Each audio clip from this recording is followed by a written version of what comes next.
All right, Matt the Mortgage Guy here, recording a quick video to say ARMs, adjustable rate mortgages, are back. They're back in a major way. The number one wholesale lender, United Wholesale Mortgage, announced yesterday, May 5th, 2021, they've got a whole slew of ARM products coming back. And so here's the thing. They're not back as in they went away and they didn't exist. Over the last few years, there just haven't been any good adjustable rate mortgage products available. There were some in the jumbo space, very few in the conforming conventional loan space. And so with this announcement comes some really cool and neat products. In this video, here's what I'm going to explain.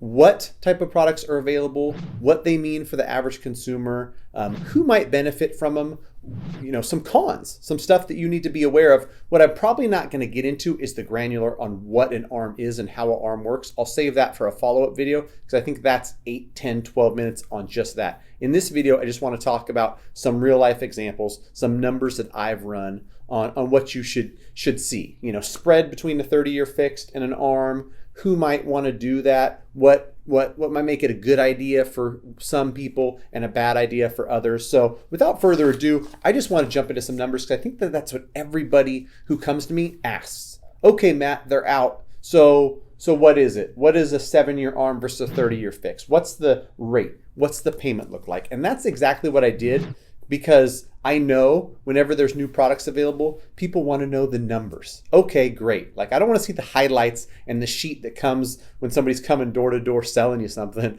I want to, with all the highlights, product highlights. They want to see real life numbers. So just for example purposes, I ran some numbers. Know that these numbers I'm going to share are with no points being paid. If you want to pay points, you go lower on rate. These are rates for a buyer with excellent credit with 25% down on a purchase, not paying any points. So for my example, a $600,000 purchase, putting 25% down means you're borrowing $450,000. The rate without any points on a 30-year fixed is right about 2.75%. That 2.75% would be $1,837 a month in just principal and interest. We're not counting taxes and insurance. Now along comes the ARM. Now I'll go into the details. Maybe I'll just post them in the description about 5-year ARM, 7-year ARM, 10-year ARM. For this example, I'm going to use the 7-year ARM.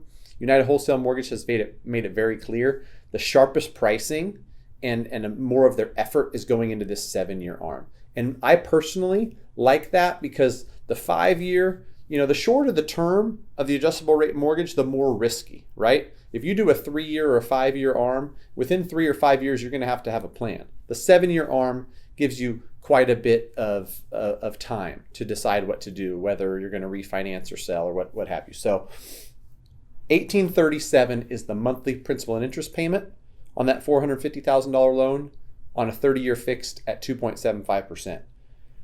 An ARM that's now available, it's a 7-year ARM, meaning it stays fixed at this rate for 7 years before it adjusts, is 2.25%. And that's $1,720 a month. Now, right off the bat, what you see is that you're saving $117 a month for that whole first 7 years. What does that equate to on a monthly basis or over those first 7 years? Yearly basis.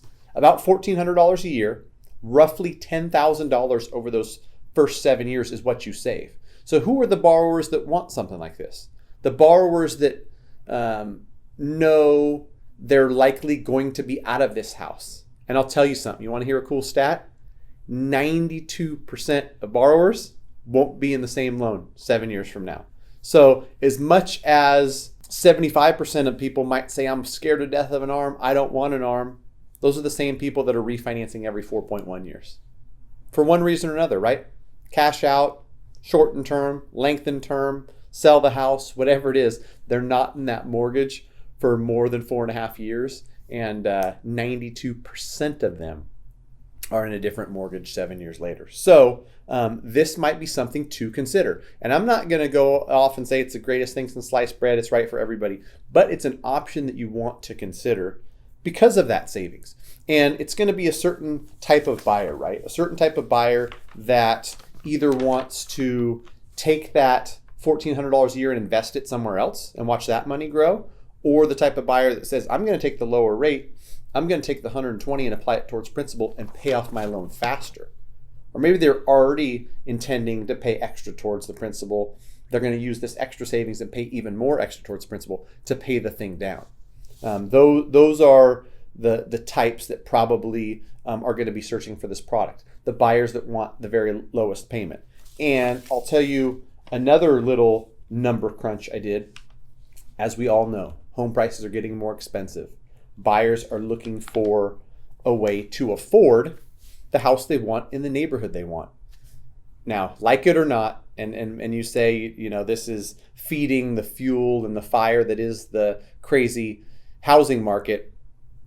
At $600,000 with 25% down, I showed you $1,837 on the 2.75% interest rate. If that was a comfortable payment and a payment that the borrower qualified for, and you wanted to see what equal payment they could get at the lower rate on an ARM, it would be at $640,000. So payment to payment, apples to apples, $600,000 purchase and $640 purchase, 30-year fixed versus ARM.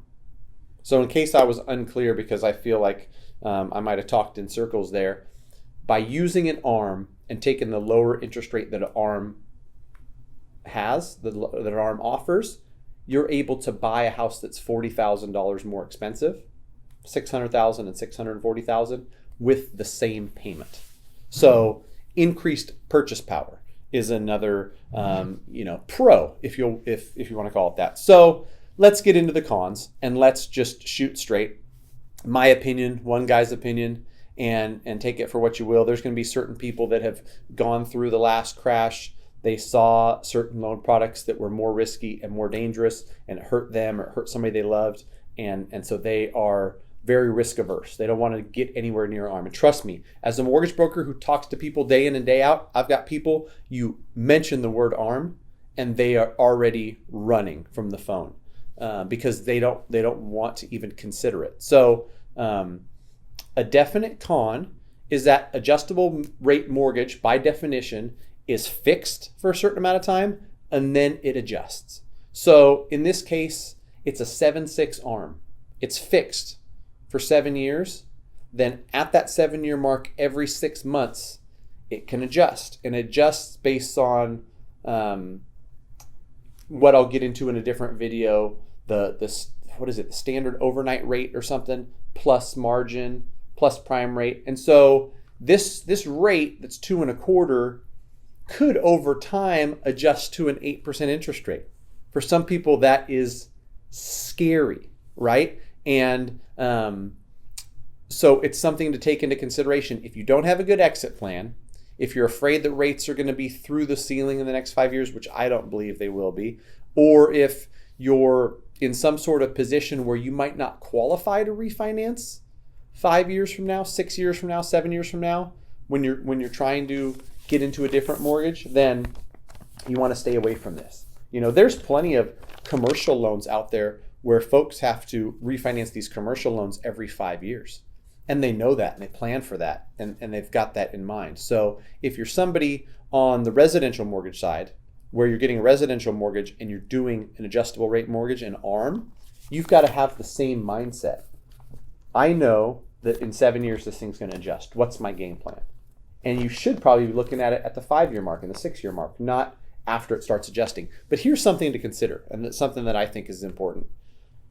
What if you did the math and you said, over the next 7 years, I'm going to save $10,000? What if, worst case, that rate adjusts up 2%, 3%, 4%? How long would it take after that 7-year mark at a higher interest rate to spend that $10,000 you saved?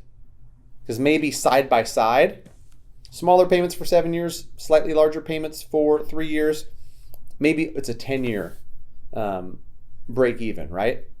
But whatever the case, in a separate video, I'll get really granular on what an adjustable rate mortgage is, how they work, how often they adjust. Like I said, it's 6 months, and how that's going to be calculated on what exactly that is going to be, which is going to be based on a few different things.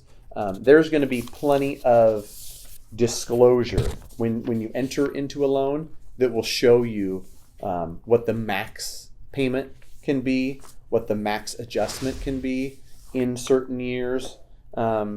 Here's what it's going to look like in these years. It can adjust up to this. And so knowing what I know about disclosures and how loans work nowadays, it's going to be crystal clear, and you're going to have to document when you put somebody in an adjustable rate mortgage exactly what they're getting into. And it's not for everybody, but for some people, it's going to help them buy more. It's going to help them buy with a lower payment, and it's going to help them save money that they can invest elsewhere if they so choose. So any questions at all, I'll leave links down below, maybe a little bit of a matrix for what's being offered over at United Wholesale Mortgage. Happy to help. Reach out anytime. Talk to you soon.